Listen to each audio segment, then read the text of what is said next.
बिस्मिल्लाहिर्रहमानिर्रहीम अस्सलाम वालेकुम। आप मेरा यूट्यूब चैनल देख रहे हैं। Welcome to my YouTube channel. Intelligence feature की टेस्ट प्रिपरेशन को एलएसएस सेशन तो हमारा मुकम्मल हो गया था। अब उसका रिवीजन सेशन हमारा चल रहा है। ये हमने रैपिड सेशन चलाया हुआ है। 10 दिन में इंशाल्लाह ताला सारा सिलेबस हम कवर करेंगे। तो इंग्लिश का मैंने आपको सारा सिलेबस सेंड किया था परसों। उसमें आपको सारे वीडियो लेक्चर्स भी सेंड किए थे और उसके पीडीएफ नोट्स भी सेंड किए थे। मुझे उम्मीद है कि आपने इंग्लिश को तैयार किया होगा। आपको पता है कि 25 अगस्त को आपका पेपर है। तो 25 अगस्त से पहले पहले हमने सारा सिलेबस एक दफ़ा इंशाल्लाह ताला कवर करना है। तो आज हमने इंग्लिश का टेस्ट रखा था। तो इंग्लिश मुझे उम्मीद है कि 2 दिन में आपने तैयार की होगी। आज जहाँ आपका टेस्ट है और नेक्स्ट जो है ना आपने अब करना है जी इस्लामियात। अब हमने इस्लामियात को नेक्स्ट करना है। तो इस्लामियात के सारे लेक्चर्स का लिंक इसी वीडियो की डिस्क्रिप्शन में मौजूद है और साथ इस्लामियात के नोट्स उसमें आपको सब्जेक्टिव और एमसीक्यूज बेस्ड। अब आपने एमसीक्यूज बेस्ड फाइलें ज़्यादा तैयार करनी है क्योंकि अब आपके पास टाइम शार्ट है। तो सब्जेक्टिव फाइल तो आपने ऑलरेडी पहले तैयार की हुई है। वैसे मैं आपको दोबारा सेंड कर दूंगा सब्जेक्टिव फाइल भी। और आपने एमसीक्यू जो है ना वो तकरीबन आपके पास 800 एमसीक्यूज होगा। टोटल 800 एमसीक्यूज ही आपने तैयार करने हैं इस्लामियात के। उन्हीं में से इंशाल्लाह ताला आपके सारे के सारे एमसीक्यूज आ जाएंगे। तो इंटेलिजेंस फीचर की आज इंग्लिश के हवाले से जो हमने करना है वो है जी आपके जो 20 नंबर का पेपर है जी। मैंने आपको व्हाट्सएप ग्रुप में शेयर किया था। मुझे उम्मीद है कि आपने ये सॉल्व किया होगा। अब मैं आपको ये सॉल्व कर देता हूँ और आपने ये भी देख लेना है कि आपने टेस्ट सॉल्व किस तरह से करना होता है। इंग्लिश का खास तौर पे याद रखिएगा, जब भी आप इंग्लिश की ग्रामर का पार्ट करने लगते हैं तो आपने जब भी कोई क्वेश्चन सॉल्व करना है तो उसके आपने आंसर्स को नहीं देखना, उसके ऑप्शंस को आपने नहीं देखना। अगर आप ये क्वेश्चन की स्टेटमेंट को देखें फिर आप उसके पहले ऑप्शंस को देखेंगे तो फिर आपको ये जो है इसका करेक्ट आंसर नज़र नहीं आएगा क्योंकि सारे ऑप्शन तकरीबन सेम सेम होते हैं। थोड़ा बहुत उसमें फ़र्क होता है तो फिर बंदा वहाँ पर जाके पजल हो जाता है। तो आपने क्या करना है, आपको मैंने इंग्लिश बड़ी डिटेल से करवाई है सारी इसमें ग्रामर के वाले से। तो आपने पहले स्टेटमेंट पढ़नी है और स्टेटमेंट को पढ़ के ही यहीं पे ही आपने डिसीजन लेना है, यहीं पे आपने फैसला करना है जनाब आपका आंसर क्या बनेगा। जब आप इसका आंसर सोच लेंगे फिर आपने अपने ऑप्शंस देखने होते हैं।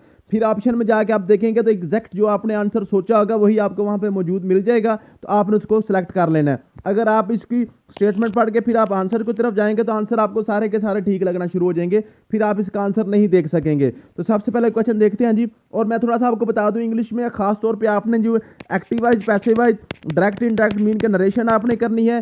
साथ आपने जो है ना कंपाउंड सेंटेंस और कम्प्लेक्स सेंटेंस और इसके अलावा use of article a, an और द और आपने प्रेपोजिशन ये आपने अच्छे तरीके से 5-6 टॉपिक्स कर लेने हैं। इनसे बाहर इंशाल्लाह ताला पेपर जो है ना वो 2-4 क्वेश्चन जाएंगे। बाकी ये जो मेन टॉपिक्स 5-6 टॉपिक्स है ना ये टॉपिक्स आपके मेन टॉपिक्स होते हैं। इनमें से ज़्यादातर क्वेश्चन आपके आने होते हैं। ठीक है जी। तो आपने ये वाले टॉपिक्स खास तौर पर तैयार कर लेने हैं। तो सबसे पहले जी क्वेश्चन है आपका, he said I am reading a book.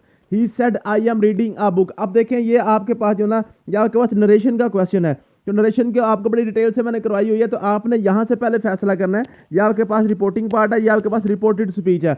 अब देखें रिपोर्टिंग पार्ट के आपको मैंने 2-3 रूल्स सिखाए हुए हैं।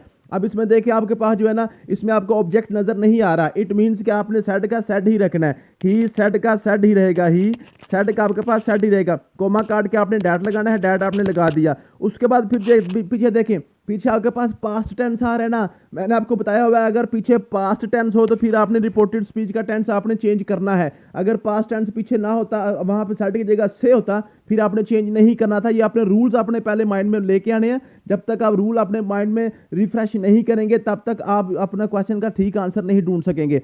अब आपने क्या करना है, अब क्योंकि पीछे सेड आ गया है इट मीन्स कि हमने आई एम को किस में चेंज करना है, आपने अब इसको वाज में चेंज कर देना है। अब आपने इसको वाज में चेंज करना है। फिर आपने क्या करना है, फिर आपने ये जो आई है, आई यहाँ पे आई को आपने पता ही में चेंज करना था। ही आई को आपने ही में, अब जो आपका जो सब्जेक्ट है वही आपने जो आपका रिपोर्टिंग पार्ट वाला सब्जेक्ट उसमें आपको चेंज करना था। ही सेड दैट ही उसके बाद एम को आप वाज में करेंगे, ही वाज। उसके बाद रीडिंग आपके पास रीडिंग ही आएगा, आ बुक। तो he said that he was reading a book, ये आपका आंसर बनना चाहिए था। ठीक है। अब जब आप ये अपना आंसर सोच लें फिर आपने इसके ऑप्शन देखने हैं। He said that he was reading a book, he says that he is reading a book, he said that he is reading a book, he said that I am reading a book. ये देखें तीनों के तीनों नीचे गलत हो गए क्योंकि आपको पता है पीछे आपके पास सेड था। तो आपने ये तो सेज वाला तो पहले सेज में ही गलत हो गया ना क्योंकि हमारे पास सेड था, सेड को सेड ही हमने रखना था। फिर पीछे सेड अगर आ गया तो फिर आप आगे आपका प्रेजेंट टेंस नहीं आ सकता था। ये देखें डी में भी आपके पास पीछे सेड है और आगे उसने सारा अपना जो है ना प्रेजेंट टेंस लिखा हुआ है। तो ये आपका सारा गलत है। तो ए वाला ऑप्शन आपका करेक्ट था, ए वाला ऑप्शन आपका करेक्ट था। तो यूं आपने समझ के रूल्स को फॉलो करते हुए आपको सॉल्व करेंगे तो इंशाल्लाह ताला आपके सारे क्वेश्चन सॉल्व हो जाएंगे। नेक्स्ट आपके पास क्वेश्चन था, convert the following into direct speech. He told her that he had finished the work. He told her that he had finished the work. अब देखिए ये इसने आपको क्या किया हुआ है, इसने आपको डायरेक्ट स्पीच ऑलरेडी दे दी। इसको कहता है जी इसको क्या करें जी, इसको जो है ना, सॉरी इनडायरेक्ट उसने दे दिया, इसको कहता है इसको डायरेक्ट में चेंज करें। इसको उसने क्या किया, इनडायरेक्ट स्पीच आपको दे दिया, वो कहता है इसको डायरेक्ट में चेंज करें। मीन के ये आपका उल्टा काम शुरू हो गया। अब देखें जी, उल्टा काम जब अब हो गया, इसका मतलब आप देखें ही टोल्ड हर डैड, तो डैड को आपने काट के कॉमा लगाना होता था, ठीक है जी, कॉमे को खत्म करके डैड लगाते हैं ना, हो गया। उसके बाद ही टोल्ड, ही का बाद ही आ जाएगा, टोल्ड की जगह आपने सेड लगाना है, ही सेड, और आपने क्या करना जी, आपने क्या करना है टू आपको पता है इनडायरेक्ट स्पीच में आपके पास टू होता है। ही सेड टू हर, ये आपके पास वैसे का वैसे आ गया। He said to her means के आपने क्या करना है, आपका जो सेंटेंस है पहले उसको आपने अपने रूल्स के मुताबिक इसको डील करने की कोशिश करनी है। ही टोल्ड हर डैड, ये आपके पास रिपोर्टिंग पार्ट है। इसको आपने क्या करना है, इसको पहले आप अपने रूल्स के मुताबिक इसको वापस इंडायरेक्ट स्पीच में लेके जाएं, तो आपके पास क्या आ जाएगा, डायरेक्ट स्पीच में लेके जाएं तो आपके पास आ जाएगा ही सेड टू हर, यहाँ पे आपके पास कोमा आ गया, आगे आपके पास इन्वर्टेड कोमा शुरू हो गया, आपने रिपोर्टिंग स्पीच बनानी है। अब देखें पीछे आपके पास सेड है ना, पीछे आपके पास सेड है, इसका मतलब है ये जो आपके पास हेड है ना, ये चेंज हुआ होगा, ये उसने चेंज किया होगा। अब हेड कब आता है, हैज हैव को खत्म करके हेड आता है, हैज हैव को खत्म करके हेड आता है। इसका मतलब ये जो हेड आया हुआ है ना, ये या तो हैज को खत्म करके आया हुआ है या हैव को खत्म करके आया हुआ है। अब हमने यहाँ पे ये अपने ये फैसला करना है कि यहाँ पे हैज आएगा कि हेड आएगा, उसका फैसला ये ही करेगा। अब ये जो ही है, ही आपने किस वजह से यहाँ पे चेंज किया होगा, क्योंकि ये आपके पास इनडायरेक्ट स्पीच है ना, इसको आप डायरेक्ट में लेके जा रहे हैं। अब ये जो ही है ना, ही आपने इस ही की वजह से चेंज किया होगा। अब इस ही की वजह से ही आपने क्यों लगाया, यहाँ पे आई आया होगा, आई इसमें आई आया, क्योंकि आई को आप चेंज करके ही में लेके जाते हैं ना, आपने आई को चेंज करके ही में लेके गए होंगे जब आपने डायरेक्ट से इनडायरेक्ट में गए हुए थे, ठीक है जी। आई, उसके बाद आई के साथ आपको पता है हमेशा हैव आता है, हैड नहीं आता, हैज नहीं आता, हैव आता है। I have. अब हैव के साथ आपके पास क्या है जी, अब फिनिश का फिनिश, क्योंकि हैव के साथ भी आपके पास सेकंड फॉर्म, थर्ड फॉर्म ही आती है, फिनिश्ड। और उसके बाद हिज, ये था ना, हिज आपके पास ही की वजह से था ना, अब आई की वजह से माय आ जाएगा, माय। और उसके बाद वर्क आपके पास वर्क ही आ गया। अब आपके पास आंसर बन गया he said to her I have finished my work. अब यहाँ पर देखें, आप देखें, इसमें देखें, I have finished my work he told her, I finished my work he said to her, I had finished my work he said to her. इसमें देखें जो आपका आंसर करेक्ट था वो आपका पास ए वाला ही करेक्ट आंसर था जो आपको नजर आ रहा था, ठीक है जी, समझ आ गया। मुझे उम्मीद है कि अब आप ये क्वेश्चन कर लेंगे। नेक्स्ट आपके पास है जी, where are you going he asked, उसने पूछा आप कहाँ जा रहे हैं। अब देखें ये आपने क्या करना, शी आस्क्ड कहा, शी, उसके बाद आस्क्ड आपके पास आस्क्ड ही आ जाएगा, क्योंकि आपके पास यहाँ पे ऑब्जेक्ट मौजूद नहीं है, शी आस्क्ड। अब आस्क्ड के बाद ये आपके पास ये आपके पास सवालिया निशान है ना, ये सवालिया आपके पास इंटरैक्टिव है। तो इंटरैक्टिव में आपने क्या करना होता है, आपने आस्क्ड के बाद आपने क्या करना, या वेदर या इफ लगाना होता है, या आपने या वेदर लगाना होता है, या कुछ भी ना लगाएं, ठीक है, क्योंकि आपके पास ये WH फैमिली है ना, सॉरी WH फैमिली आ गई, तो WH फैमिली में आप कुछ भी नहीं लगाते। ये मैंने आपको बड़ी डिटेल से चीज़ें करवाई हुई हैं। WH फैमिली में कुछ भी नहीं लगाना, इसका मतलब है यहाँ पे जो ना आस्क के बाद ना तो डैट आएगा, ना इफ आएगा, ना वेदर आएगा, ठीक है जी। उसके बाद ये वेयर ही आ जाएगा, where are you going, are you को आप अब चेंज करेंगे, क्योंकि पीछे आपके पास पास्ट है ना, आस्क्ड आपके पीछे आ गया, अब इसको आप चेंज करेंगे तो आपके पास आर को आप करेंगे बाद में, वेयर वाज, उसके बाद यू को चेंज करेंगे, आई में आई गोइंग आ जाएगा, ठीक है। ये भी आपके पास है, इसको आपने इंटरेक्ट को डायरेक्ट में चेंज करना था। तो she asked where was I going, इसका जो करेक्ट आंसर था ना, ये आपके पास है ना, वेयर वाज आई गोइंग, ये आपके पास है डी वाला, ये ए वाला इसका करेक्ट नहीं है, ये इसका डी वाला करेक्ट है, ठीक है जी। वाज, ये इंटरेक्टिव को इंटरेक्टिव में रखना है। नेक्स्ट है जी, convert the following into direct speech. He asked if she could help me, he asked if she could help me, he asked if she could help me. अब देखें ये आपके पास क्या आएगा, ही को पास ही आएगा, आस्क्ड आपके पास आस्क्ड ही आ जाएगा, इफ आपको पता है ये कोमा काट के आपने लगाया हुआ है, कोमा आपने काट के इफ लगाया हुआ है, उसके बाद शी कुड हेल्प मी। अब देखिए कुड आप कहाँ पे लगाते हैं, कैन को कुड में चेंज करते हैं, मे को माइट में, और उसमें आपने क्या किया हुआ, विल को वुड में, शैल को शुड में आप चेंज करते हैं, ठीक है। तो आपके पास ये क्या बन जाएगा, इफ को काटे आपने कॉमा लगा दिया, और शी आपने क्या किया है, आप यहाँ कुड को आप चेंज करके आप कैन लगाएंगे, कैन, और उसके बाद आपके पास ना शी को आपने ही की वजह से चेंज किया हुआ है, ठीक है। तो ये बन जाएगा यू कैन यू हेल्प, और उसके बाद हिम आपने किसके लिए चेंज किया हुआ है, ही की वजह से, तो इसमें आप लगाएंगे मी कर देंगे, be me, can you help me, can you help me. तो ये आपके पास इसका आंसर था, करेक्ट आंसर है ये आपके पास है जी, ये होगा जी कुड यू हेल्प मी ही, ये भी गलत है, can you help me he said, ये भी गलत है आपके पास। जो सॉरी ये बी वाला करेक्ट आंसर होगा, बी वाला ठीक है जी। शी आस्क्ड उसने सेड में चेंज करना था, ठीक है। तो ये आपके पास है ना बी वाला, ये ए वाला आंसर इसका गलत होगा, ये आपके पास बी वाला होगा, can you help me he said, ठीक है। ये आपके पास ये इसका आंसर हो गया। नेक्स्ट आपके पास है जी convert the following into direct speech, please be quiet the teacher said to the student. अब प्लीज आ गया, इसका मतलब प्लीज का मतलब ये रिक्वेस्ट कर रहा है, ठीक है। इसका करेक्ट आंसर आपके पास सी वाला आ गया, the teacher asked requested the teacher to be quiet, ठीक है जी। बी के साथ फर्स्ट फॉर्म आती है ना, the teacher requested the student to be quiet. मुझे उम्मीद है कि अब ये रूल्स आपने दोबारा एक दफा जो मैंने आपको सारा लेक्चर पढ़ाया हुआ है डायरेक्ट इनडायरेक्ट का, वो सारा आपने देखना है, इंशाल्लाह ताला आपको सारे रूल्स समझ आ गए तो फिर आप ये क्वेश्चन कर लेंगे। नेक्स्ट आपके पास एक्टिव एज पैसिव एज के क्वेश्चन थे, ये आपने करना है क्या जी, the manager will review the application. ये बिल्कुल सिंपल क्वेश्चन होते हैं। ये आपके पास ऑब्जेक्ट है द एप्लीकेशन आप आगे लेके जाएंगे, द एप्लीकेशन, विल को आपने विल बी में चेंज करता है, विल बी, रिव्यू को आपने थर्ड फॉर्म में रिव्यूड में चला जाएंगे, और उसके बाद जो मैनेजर होता है उसको मैंने बाय के साथ लगा के आपने सब्जेक्ट को ऑब्जेक्ट में चेंज करना होता है। ये आपके पास क्वेश्चन बिल्कुल आसान होते हैं। इसका मतलब है कि अब आपने अपने रूल्स के मुताबिक उसको आप करेंगे, जब आप रूल्स के मुताबिक करेंगे तो आपके पास ये क्वेश्चन क्या बन जाएगा, इसका आंसर बनेगा the manager will review the application will be reviewed by the manager, ठीक है जी। ये आपके पास था the application will be reviewed by the manager, will शैल को आपने विल शैल बी में चेंज करना होता है, ठीक है। ये आपको पता होगा पहले। नेक्स्ट आपने क्या करना है जी, नेक्स्ट आपके पास क्वेश्चन था जी, नेक्स्ट आपके पास क्वेश्चन है आपके पास ये सारे एक्टिव एज पैसिव एज के आप चल रहे हैं, ठीक है जी।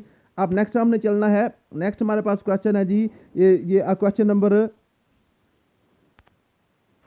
ये फाइल बंद हो गई थी जी, फाइल मैंने दोबारा ओपन की है, तो ये क्वेश्चन नंबर 7 है। अब convert the following sentence to active as passive as, the cake was eaten by the children. अब देखें ये पैसिव एज आपको दिया हुआ है, इसको आपने एक्टिव करना है। अब देखें ईटन आपको पता है, ये पीछे आपके पास वाज आ रहा है, इसका मतलब है ये हमने इसको इसमें आपने इसको किस में चेंज किया होगा, इसका पिछला जो इसका थोड़ा सा इसका सोचें जरा, ये जो आपके पास पैसिव है ये किसका पैसिव बना हुआ है, ये किसका पैसिव बना हुआ है, गौर करें तो आपको नजर आ जाएगा वाज के साथ थर्ड फॉर्म लगी हुई है ना, जब वाज के साथ थर्ड फॉर्म लगी, इसका मतलब है ये हमारा जो इसका पिछला जन्म था ना, जो पिछला इसका एक्टिव था वो आपका जो ना पास्ट इंडेफिनिट था, पास्ट इंडेफिनिट था, ठीक है जी। इसका मतलब इटन को आपने सेकंड फॉर्म एट में चेंज करेंगे, ठीक है जी। आपके पास आंसर क्या बन जाएगा, the children at the cake, the children at the cake, ठीक है। इसको पैसिव उसने बनाया हुआ, क्योंकि आपको पता है कोई भी हेल्पिंग वर्ब आपका पास्ट इंडेफिनिट के साथ यूज नहीं होता, सिर्फ आपकी सेकंड फॉर्म यूज होती है।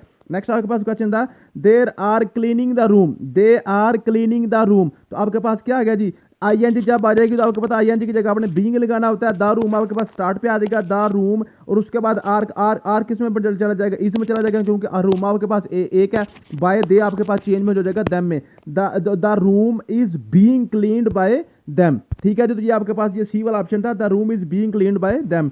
नेक्स्ट आपके पास क्वेश्चन था जी convert the following to active sentence, the letter has been written by Ahmed, ठीक है जी। अब हैज बीन कब आता है, अब हैज को चेंज करके आप हैज बीन में चेंज करते हैं, रिटन को आपने रिटन ही रखना होता है, ठीक है। आपको पता है हैज हैड के साथ आपका थर्ड फॉर्म ही लगती है, ठीक है जी। और उसके बाद लेटर को आप एंड पे लेके जाएंगे और अहमद को आप आगे ले आएंगे, ठीक है जी। क्या आ जाएगा, Ahmed has written a letter, Ahmed has written a letter, आ लेने द लेटर, ठीक है जी। Ahmed has written the letter. Next आपके पास क्वेश्चन है they will deliver the package tomorrow, they will deliver the package tomorrow. तो ये सिंपल सा क्वेश्चन आपके पास द पैकेज आगे आ जाएगा, ठीक है जी। विल के साथ विल बी आप लगा देंगे, ठीक है जी। विल बी आपका, तो विल शैल को विल शैल बी में आपने चेंज करना होता है, the package will be delivered, आपको पता है पैसिव में आपने थर्ड फॉर्म यूज करनी होती है, the package will be delivered by them, उसके बाद टुमारो एंड पे वैसे का वैसे आ जाएगा। तो देखिए आपका कौन सा आंसर ठीक था, the package will be delivered by tomorrow, आपके पास ये बी वाला ऑप्शन करेक्ट था, बी वाला, ठीक है जी। मुझे उम्मीद है कि आप इसको कर लेंगे। नेक्स्ट आपके पास कंपाउंड एंड कम्प्लेक्स सेंटेंसेस के वाले से क्वेश्चन आपके पूछे जाएंगे इंशाल्लाह। तो आपको पता है कंपाउंड कम्प्लेक्स सेंटेंस वगैरह के वाले से पहले इसकी आपको पहचान आनी चाहिए। ये जो आपके पास कंपाउंड सेंटेंस होता है ना, ये आपके पास दो इंडिपेंडेंट क्लास को जमा करके आपका एक कंपाउंड सेंटेंस बनता है। मीन के ऐसा सेंटेंस जिसमें दो मुख्तलिफ सेंटेंस को किसी भी आपने कंजंक्शन के साथ जोड़ा होता है, लेकिन वो दोनों सेंटेंस इटसेल्फ भी पूरे सेंटेंस होते हैं। उनमें से कोई भी डिपेंडेंट क्लास आपके पास नहीं होता। वो उनको अगर अलग-अलग भी करते हैं फिर भी वो मुकम्मल सेंटेंस की फीलिंग दे रहे होते हैं। जैसे आपके पास क्या था जी, which of the following is a compound sentence, बताएं इनमें से कौन सा एक कंपाउंड सेंटेंस है। Although it was raining they went for a walk. अब देखिए they went for a walk, ये तो आपके पास एक मुकम्मल सेंटेंस है, लेकिन ये पहला है although it was raining. Although it was raining के बाद अब ये इंफॉर्मेशन अभी मुकम्मल नहीं है कि ऑल्दो इट वाज रेनिंग के बारिश होने के बावजूद। अब नेक्स्ट अब अभी बात मुकम्मल नहीं हुई, आपको कुछ बताना पड़ेगा कि बारिश होने के बावजूद अब क्या हुआ था आगे। ठीक है, अब ये आपके पास ये डिपेंडेंट क्लास है और आगे आपके पास इंडिपेंडेंट क्लास है। ये आपके पास कंपाउंड सेंटेंस नहीं है। कंपाउंड सेंटेंस वो होता है जिसके दोनों तरफ आपके जो इंडिपेंडेंट क्लास होते हैं। अब देखें शी लाइक्स टी, अब देखें ये एक मुकम्मल सेंटेंस है। शी लाइक्स टी, वो चाय पीना पसंद करती है। But he prefers the coffee, ये भी एक मुकम्मल सेंटेंस है। उसने कॉफी को प्रेफर किया, ठीक है जी, उसने कॉफी को तरजीह दी। तो ये दोनों आपके पास इंडिपेंडेंट क्लास है, मुकम्मल सेंटेंस है, दोनों को उसने बट के साथ जोड़ा हुआ है। इसका मतलब है ये आपके पास कंपाउंड सेंटेंस है, ये आपके पास कंपाउंड सेंटेंस है। अब थर्ड देखें जरा, थर्ड आपके पास क्या है, बिकॉज शी वाज लेट। आप देखें क्योंकि वो लेट थी। अब इसके कॉन्सिक्वेंसेस क्या है, अभी ये सेंटेंस आपका पूरा नहीं बता रहा। शी मिस्ड द बस, ये शी मिस्ड द बस तो आपके पास मुकम्मल सेंटेंस है, लेकिन बिकॉज शी वाज लेट ये आपके पास डिपेंडेंट क्लास है, इसलिए ये भी आपका कंपाउंड सेंटेंस नहीं है। इफ यू स्टडी हार्ड, अगर तुम मेहनत करोगे। अब देखें इफ यू स्टडी हार्ड, ये भी आपके पास डिपेंडेंट क्लास है, इसका अभी बात मुकम्मल नहीं हुई। You will pass the exam, तो ये आपके पास मुकम्मल है, लेकिन पीछे वाला आपके पास मुकम्मल नहीं है। हालांकि ये भी फिर आपका जो है ना, ये आपके पास कंपाउंड सेंटेंस नहीं है। कंपाउंड सेंटेंस वो होता है जिसके दोनों तरफ आपके पास मुकम्मल सेंटेंस मौजूद हो, जो आपके पास जो है ना, जो मुकम्मल इंफॉर्मेशन दे रहे हो। तो बी वाला ऑप्शन आपका करेक्ट था। विच of the following is a complex sentence. Complex sentence कौन सा होता है? कॉम्प्लेक्स सेंटेंस होता है जिसमें एक आपके पास डिपेंडेंट क्लास होता है और एक के पास इंडिपेंडेंट क्लास होता है। जैसे ये आपके पास ऊपर क्वेश्चन थे ना, सारे ये ऑप्शन आपके सारे थे इसमें से ये जो आपके पास एक बी वाला कंपाउंड सेंटेंस था, बाकी सारे के सारे आपके पास कॉम्प्लेक्स सेंटेंस थे। कॉम्प्लेक्स सेंटेंस ऐसे होते हैं जिसमें आपके पास एक इंडिपेंडेंट क्लास होता है और एक आपके पास डिपेंडेंट क्लास होता है। आप देखिए आपके पास जी शी रैन क्विकली, आप देखें जी she ran quickly but she missed the bus. अब देखें शी रैन क्विकली ये भी एक मुकम्मल सेंटेंस है, शी मिस्ड द बस ये भी मुकम्मल सेंटेंस है, बट के साथ जुड़ा हुआ है, ये आपके पास कंपाउंड सेंटेंस है। ये आपके पास कंपाउंड है, कॉम्प्लेक्स नहीं है, ये कॉम्प्लेक्स नहीं है। I was tired so I went to bed early, ठीक है, ये आपके पास आई वॉज टायर्ड ये भी मुकम्मल सेंटेंस है, इंडिपेंडेंट क्लास है। I went to bed early ये भी इंडिपेंडेंट क्लास है, ये भी आपके पास कंपाउंड सेंटेंस है, कॉम्प्लेक्स सेंटेंस नहीं है। After the meeting ended everyone left, after the meeting ended, आप देखें आफ्टर द मीटिंग एंडेड ये आपके पास क्या है जी, ये आपके पास ये डिपेंडेंट क्लास है। After the meeting ended meeting के एंड होने के बाद। अब नेक्स्ट अब बंदा पूछ रहा होगा अब क्या हुआ था, मीटिंग जब एंड हुई थी तो क्या हुआ था, ठीक है, ये आपके पास डिपेंडेंट क्लास है। एवरीवन लेफ्ट ये आपके पास जो ना इस सेंटेंस को मुकम्मल कर रहा है, ठीक है जी, ये आपके पास कॉम्प्लेक्स सेंटेंस है सी वाला। नेक्स्ट है जी आइडेंटिफाई द सेंटेंस स्ट्रक्चर, कहता जी बताएं ये आपके पास सेंटेंस कौन सा है, ये आपके पास सेंटेंस कौन सा है। अब ये जो आपके पास कंपाउंड और कॉम्प्लेक्स सेंटेंस है, ये टॉपिक मैंने आपको बड़ी डिटेल से पढ़ाया हुआ है, इसके आपने रूल्स को भी देखना है। अगर पीछे डिपेंडेंट क्लास आपका पास्ट में है तो आपका इंडिपेंडेंट क्लास किस में आएगा, अगर पीछे वाला आपका पास फ्यूचर में है तो आगे वाला आपका किस सेंटेंस ना आपका टेंस में फिक्रा जाएगा, ठीक है। ये आपने सारे रूल्स अच्छे तरीके से माइंड में बिठा के जाने, पेपर में क्वेश्चन आपको पूछे जाएंगे इंशाल्लाह, ठीक है जी। क्या कहता है जी, कहता है जी बताएं जी ये आपके पास नेक्स्ट जो सेंटेंस है वो ये कौन सा स्ट्रक्चर इसका क्या बन रहा है। I finished my homework then I watched TV, देखिए I finished by my homework ये एक मुकम्मल सेंटेंस है, मैंने अपना होमवर्क खत्म कर लिया, ठीक है जी। देन आई वॉच्ड टीवी मैंने टीवी देखा, ये भी एक मुकम्मल आपके पास सेंटेंस है। तो दोनों सेंटेंस मुकम्मल है, तो इसका मतलब ये आपके पास क्या है, ये आपके पास कंपाउंड सेंटेंस है। नेक्स्ट आपके पास है जी व्हेन ही अराइव्ड जब वो आया। अब क्या हुआ था जब वो आया था, the meeting had already started, तो ये आपके पास जब पीछे आपके पास डिपेंडेंट क्लास है, आगे आपके पास इंडिपेंडेंट क्लास है, तो ये आपके पास कॉम्प्लेक्स सेंटेंस बन गया। ये क्या बन गया, कॉम्प्लेक्स कॉम्प्लेक्स सेंटेंस बन गया। अब क्या विच of the following is a compound complex sentence, ऐसा सेंटेंस जो कंपाउंड भी हो और कॉम्प्लेक्स भी हो, मींस के दो आपके पास इंडिपेंडेंट क्लास भी मौजूद हो, दो मुकम्मल सेंटेंस भी मौजूद हो, और एक आपके पास डिपेंडेंट क्लास मीन के एक नामुकम्मल सेंटेंस भी उसमें मौजूद हो, एक फिक्र के तीन हिस्से हो, तो फिर वो आपके पास क्या होगा जी, कॉम्प्लेक्स कंपाउंड सेंटेंस होगा। तो आपके पास डी वाला ऑप्शन था। Since the weather was nice, we decided to go for a picnic and we had a great time। ठीक है जी, तो since the weather was nice ये आपके पास ये डिपेंडेंट था, ये नामुकम्मल था, बाकी दोनों आपके पास मुकम्मल दो सेंटेंस थे। मुझे उम्मीद है कि आपको ये समझ आ गई होगी। अब करेक्ट यूज ऑफ वर्ब के वाले से क्वेश्चन देख लें जी।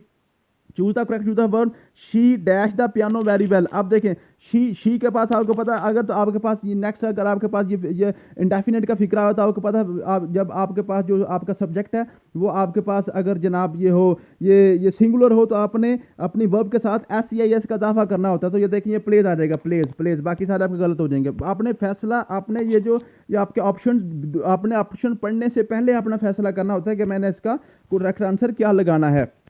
नेक्स्ट है जी, choose the correct form verb, they dash already. अब देखें जब ऑलरेडी की लफ्ज आ गया आपको फौरी क्लिक होना चाहिए कि ये पास्ट की बात कर रहा है। ऑलरेडी का मतलब जो चीज़ गुजर चुकी है, ये पीछे भी पास्ट आएगा और आगे भी पास्ट आएगा। देखें जी, उसके बाद आपके पास हैव, दे के साथ आपको पता पास्ट के साथ हैव भी आता है, हैज़ तो आ नहीं सकता। ठीक है जी, तो ये हैज़ वाला, आर वाला, विल वाला सारे गलत हो गए, हैज़ वाला आपका ठीक हो गया हैव, और आगे आपके पास आ गया डन। तो जो फिक्रा होता है वो खुद ही बता रहा होता है कि मेरे साथ आपने क्या करना है, मेरा आंसर क्या बनेगा, लेकिन थोड़ा सा आपको रूल्स के पता होना चाहिए। नेक्स्ट आपके पास है जी, if I dash more time I would have finished. अब देखें ये इफ से स्टार्ट हो रहा है ना, ये आपके पास कौन था, ये आपके पास ये आपके पास जो है ना, ये कंडीशनल सेंटेंस है, कंडीशनल सेंटेंस है ये आपके पास। अब मैं, और कंडीशनल सेंटेंस का भी आपको मैंने पूरा चैप्टर पढ़ाया हुआ, वो भी आपने first conditional, second conditional, third conditional, zero conditional, वो आपने लाजमी करके जाने हैं। लाजमी पेपर में क्वेश्चन आपका कंडीशनल सेंटेंस का आएगा।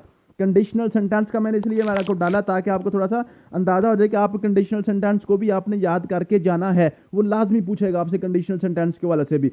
अब इफ से स्टार्ट हो रहा है कंडीशनल सेंटेंस है, आगे आप देखें जरा, यहाँ पे वुड हैव आया हुआ है। अब देखें नेक्स्ट वुड हैव आप कब लगाते हैं, आप वुड हैव तब लगाते हैं पीछे अगर आपके पास हैड आ जाए, पीछे हैड आए तो फिर नेक्स्ट आप वुड हैव लगाते हैं। ठीक है जी, तो आपके पास आ गया जी, ये है जी आपके पास हैड, ए वाला ऑप्शन इसका करेक्ट होगा। तो ये आपको कंडीशनल सेंटेंस के रूल्स अगर आते होंगे तो आप फटाफट ये कर लेंगे।